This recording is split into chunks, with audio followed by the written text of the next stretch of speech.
kamu aja ngutang panci 50.000 nggak dibayar. Apalagi nanti kalau ngutang rumah sama gua gitu kan, iya, malah makin nunggak ntar. Hai, balik lagi dengan saya Wadi Wahab. Nah, seperti di video-video sebelumnya, saya selalu berusaha memberikan informasi-informasi yang bermanfaat buat teman-teman semua. Dan pada video kali ini, seperti yang teman-teman lihat, saya tidak sendiri, saya ditemani salah seorang teman saya. Biasanya di channel saya itu membahas tentang investasi, tentang emas, saham, ada kripto juga. Tapi sebenarnya ini juga ngebahas tentang investasi. Yang akan saya bahas yaitu tentang investasi di dunia properti. Nah, karena saya nggak expert di bidang ini, kebetulan saya ngundang teman saya. Sebenarnya bukan ngundang, saya yang main sini ya. Main ke sini. Nah, main ke sini silaturahmi. Buat ya nanya-nanya buat teman-teman yang memang perlu materi investasi di bidang properti. Oke, apa kabar? Alhamdulillah. Anjir kaku. Oke. Wah, itu. Karena ini tuh podcast pertama saya, jadi saya pengen tahu ngobrol depan kamera itu seperti apa gitu. Oh, ini perdana nih? Perdana. Oh, luar biasa sekali ya. Karena biasanya kita ngobrol, iya. Ngobrol ngalor ngidul itu bisa ya minimal 2 jam 3 jam lah. Iya benar. Dan itu kita juga coba di hadapan kamera gitu. Nah, jadi gimana kalau misalkan ngobrol di hadapan kamera itu kayak gimana sih gitu? Segrogi apa? Gitu kan biasanya kalau misalkan ngobrol sendiri kan udah ada konsepnya nih, mau ngobrolin ini, mau ngobrolin ini gitu. Kadang ditulis teksnya gitu, kadang atau garis besarnya. Jadi kita mau tahu mau ngomong ini gitu. Pertama mau ngomong ini, kedua mau ngomong ini, ketiga mau ngomong ini. Jadi udah di konsep gitu kan. Jadi kalau sendiri tuh udah di konsep, kalau berdua ini ya mah udah seadanya gitu ya aja. Iya, boleh gitu. Nah, jadi kita ngomongin apa nih? Yang di Cikarang ini paling nggak jauh dari investasi Kang Wadi. Oh iya, kita ngomongin masalah perumahan KPR. Iya, boleh. Sebenarnya KPR itu apa sih sebenarnya? Jadi KPR itu sebenarnya singkatan, Kang. Jadi KPR itu kredit pengajuan rumah. Kredit pengajuan rumah. Itu artinya. Jadi itu ya, kita pemilihannya disebutnya kan KPR. Saya mau KPR rumah gitu kan. Artinya itu kredit pengajuan rumah, KPR itu. Berarti khusus rumah ini berarti? Iya, khusus rumah. Rumah. Berarti kalau misalkan itu istilah bank. Istilah itu. Istilah dari bank. Iya, dari bank. Untuk orang-orang yang ngajuin rumah gitu lewat kan. bank. Lewat bank itu KPR, kredit kan. Nah, kalau apartemen itu biasanya KPA disebutnya. Oh, beda lagi. Beda lagi. Kredit pengajuan apartemen. Kayak gitu. Oh, gitu beda lagi. Iya, beda lagi itu. Gitu. Oh, tapi skema pembayaran, skema pengajuan, terus syarat dan ininya mah sama aja. Itu sama aja. Cuman beda di istilah beda doang. Istilah aja gitu. Berarti disesuaikan dengan nama kalau istilah kita mah itu kan. Kalau rumah susun? Kalau rumah susun itu kebetulan di Cikarang belum ada, jadi saya belum berkecimpung di bidang itu. Kan? Iya. Iya. Jadi yang saya fokusin sih di ini aja. Mungkin jatuhnya kategori rumah aja sih. Iya. Berarti ya kurang lebih kalau pakai istilahnya KPR juga kan? Iya, KPR juga. Nah, KPR itu kan ada ininya nggak? Ada macam-macamnya nggak? Untuk KPR itu sebenarnya maksudnya untuk rumah apa sih? KPR itu untuk rumah yang kayak gimana sih? Kalau untuk sebutan KPR itu sebenarnya untuk global semua ya. Karena kan itu maksudnya dalam satu naungan rumah gitu kan. Nah, di dalam itu terbagi lagi itu kan. Jadi kayak contohnya ada rumah yang tipe subsidi gitu kan. Oh ya. Ada rumah yang komersil gitu kan, yang klaster kayak gitu. Bedanya itu apa? Subsidi sama komersil? Nah, kalau rumah subsidi itu sebenarnya itu rumah sudah ditentuin harganya dari pemerintah. Itu karena kan subsidi ini dia dapat bantuan dari pemerintah tuh, rumah subsidi itu. Oh iya. Mohon maaf ya buat misalkan buat kalangan middle up ke bawah gitu kan. Oh iya, menengah ke bawah lah ya. Menengah ke bawah gitu kan. Beda sama rumah yang klaster atau komersil. Dia diperuntukkan bagi orang-orang yang kaya. Itu cocoknya di rumah komersil gitu harusnya. Jadi jangan beli di rumah subsidi. Nah, bedanya nih dari segi mungkin dari segi penghasilan. Ya. Kalau subsidi itu untuk ada nggak untuk penghasilan berapa?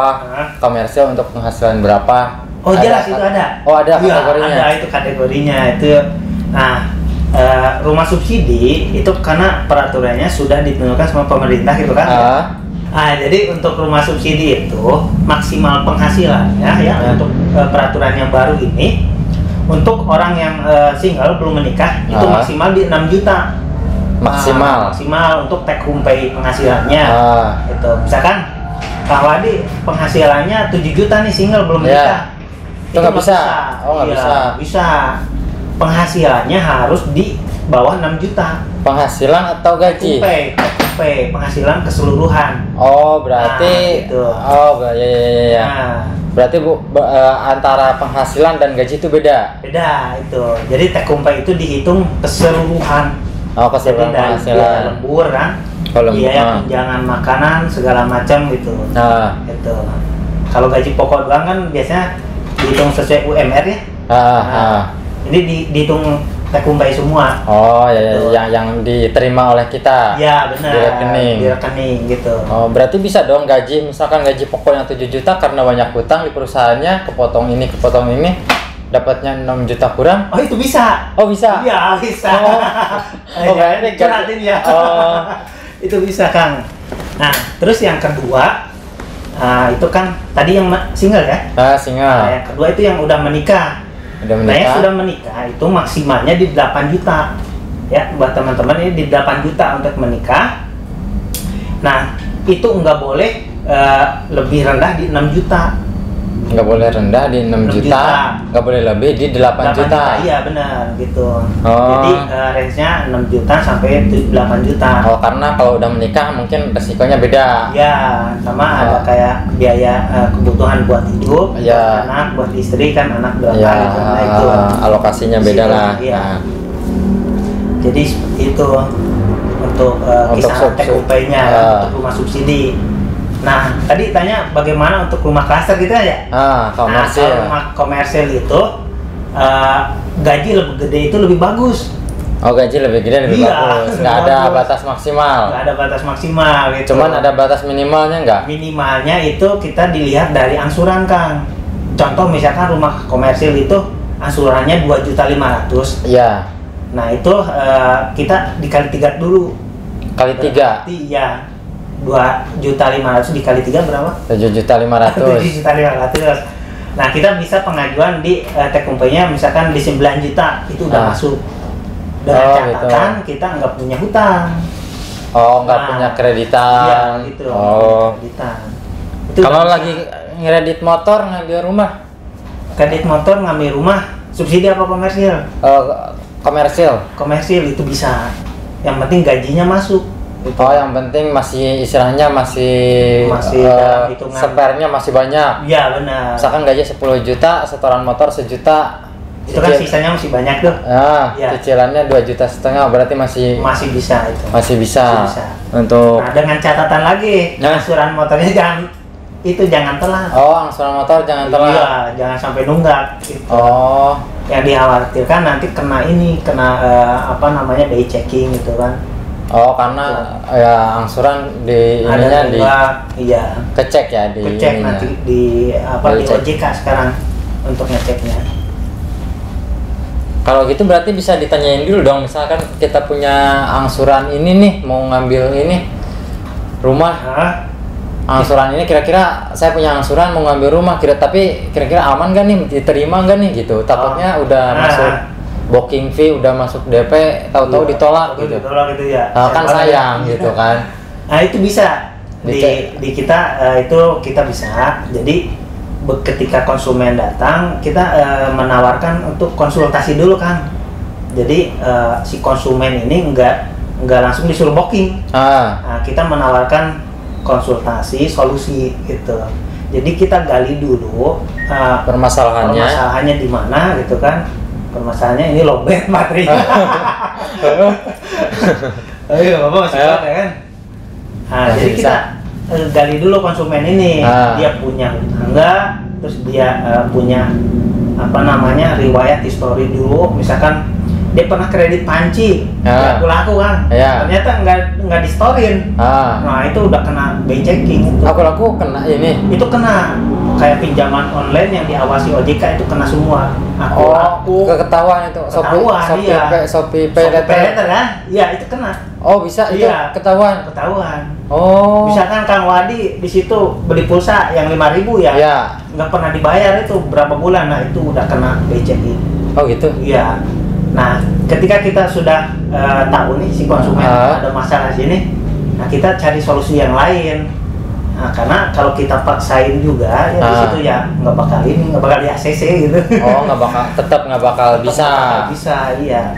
Tapi masih ada solusi yang lain. Solusi yang lain insya Allah ada, kita tetap bantu sebagaimana kemauan konsumen ini untuk punya rumah gitu. Paling solusi yang lainnya banyak bisa pakai nama saudaranya yang masih bersih gitu kan gitu. Tapi itu kan nggak melanggar hukum lah ya. Nggak melanggar hukum itu banyak lah insya Allah. Dimana ada kemauan pasti ada jalan, ada solusi. Iya benar. Seperti itu. Berarti siapapun masih ya bisa lah ya, bisa istilahnya bisa punya rumah meskipun kondisi misalkan kan kadang BI checking jelek itu kadang nggak karena kita nggak karena kitanya yang ini, kadang nama kita dipinjam nih buat ngambil motor sama saudara, tahu-tahu BI checking kita jelek gitu. Nah, itu dia problem yang sering saya temuin di lapangan seperti itu Bang Ade.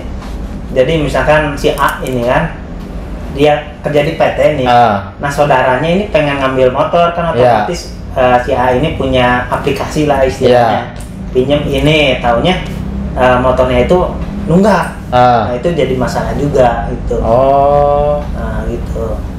Paling solusi yang lainnya, contoh misalkan beli over kredit gitu, karena kalau over kredit kan memang ada biaya yang besar yang harus dikeluarin di awal gitu kan, beda sama pengajuan yang baru gitu. Jadi solusi over kredit itu kira-kira untuk siapa aja? Nah, bagi yang bermasalah di mana? Yang bermasalah gitu ya. Nah, itu yang udah jelas itu pasti bagi yang teman-teman yang BI checking jelek gitu kan. BI checking jelek itu yang bukan mereka yang punya angsuran kan, bukan. Jadi histori angsurannya itu dia pernah nunggak. Ya, berarti bulan-bulan boleh punya angsuran, boleh ngutang, boleh kredit, boleh, tapi angsurannya itu lancar. Lancar ya. Terus angsurannya misalkan di bawah 1 jutaan gitu kan. Jadi kalaupun misalkan gaji 6 juta juga, jadi sisanya masih banyak gitu kan untuk angsuran rumah gitu. Iya. Jadi itu over kredit misalkan buat orang yang punya BI checking jelek tapi dia punya banyak uang. Iya. Itu. Terus untuk ada kemampuan untuk membayar. Iya benar, untuk beli rumah itu saya sanggup mampu gitu, itu bisa. Terus untuk misalkan ini